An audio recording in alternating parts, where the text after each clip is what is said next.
Bonjour tout le monde, bienvenue dans cette nouvelle vidéo sur les automassages. Aujourd'hui, on va voir comment masser le psoas. Le psoas, c'est un muscle très important à masser. C'est le principal fléchisseur de hanche.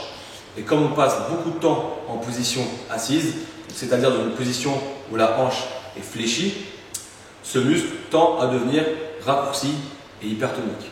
Le problème, c'est que quand ce muscle est raccourci et hypertonique, cela entraîne toute une série de problématiques, notamment des modifications posturales, comme l'antéversion du bassin, qui va créer des douleurs au niveau lombaire et qui va également inhiber les fessiers, c'est-à-dire que les fessiers ne seront plus en mesure de réaliser correctement l'extension de la hanche.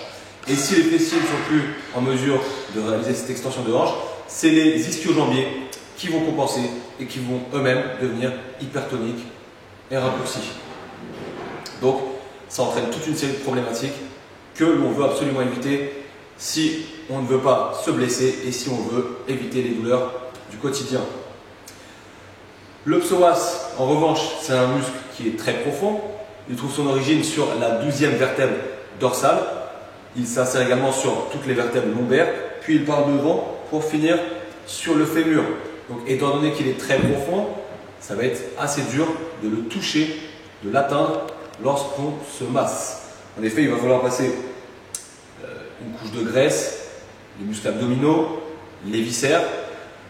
Donc pour l'atteindre, il va falloir utiliser une respiration profonde, une respiration diaphragmatique qui va permettre un relâchement et donc qui va permettre de laisser la balle s'enfoncer dans le ventre. Autre point important, où va-t-on placer la balle? Donc pour ça, il faut prendre deux repères, le nombril, l'épine iliaque antéro-supérieure, vous pouvez la trouver facilement, et vous allez placer ensuite la balle entre ces deux repères. Donc c'est ici que je vais venir placer ma balle. Donc maintenant qu'on a trouvé le repère, je vais vous montrer comment s'automasser le psoas. On va venir s'allonger donc sur le ventre, se placer sur les coudes, coudes sous la projection des épaules, ou d'ailleurs on n'est même pas obligé. On va commencer tout simplement par respirer, donc on peut s'allonger complètement. Et la respiration va se faire comme ceci. On va prendre une grande inspiration par le nez, on va gonfler le ventre. Et à l'expiration, on va se relâcher. Pour laisser la balle s'enfoncer dans le ventre. Vous faites 4, 5 respirations comme ceci. Il n'y a pas vraiment un nombre défini. C'est selon vous. Il faut vraiment juste être relâché et que vous sentiez que la balle s'enfonce correctement dans le ventre. Donc après avoir fait ça, une fois que vous êtes bien relâché, vous allez vous placer sur les coudes, coudes sur la projection des épaules. Et ici vous allez réaliser une extension de la colonne, de la cage thoracique. Vous poussez avec les coudes dans le sol, vous regardez vers le plafond. Et vous relâchez.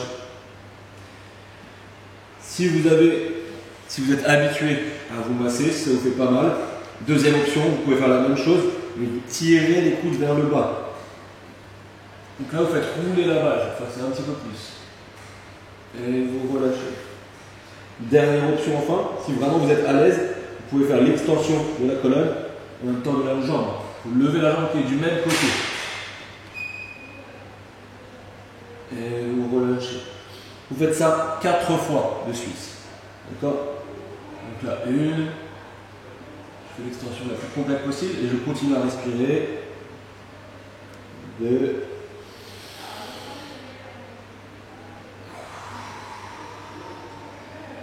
Je fais ça donc 4 fois de suite. Voilà. Ensuite, une fois que vous avez fait ça, comme d'habitude, vous pouvez tester l'efficacité du massage. Donc, comme c'est un fléchisseur de hanche, vous avez juste à lever le genou. Donc ça peut être soit des montées de genoux dynamiques, soit juste monter un genou, ensuite l'autre. Observez la différence. Là je ne le fais pas parce que je ne me suis pas vraiment automassé. Mais vous observerez que donc, le côté qui a été massé, du côté qui a été massé, le genou se lève plus haut et avec plus de fluidité. Voilà, j'espère que cette vidéo vous aura plu. J'espère que ça vous aidera. N'hésitez pas à faire cet automassage si vous avez des douleurs dans le bas du dos. Ça peut être une des causes de votre mal de dos. J'espère que cette vidéo vous aura plu. Je vous dis à bientôt pour une prochaine vidéo sur les automassages et bon entraînement à toutes et tous. Ciao!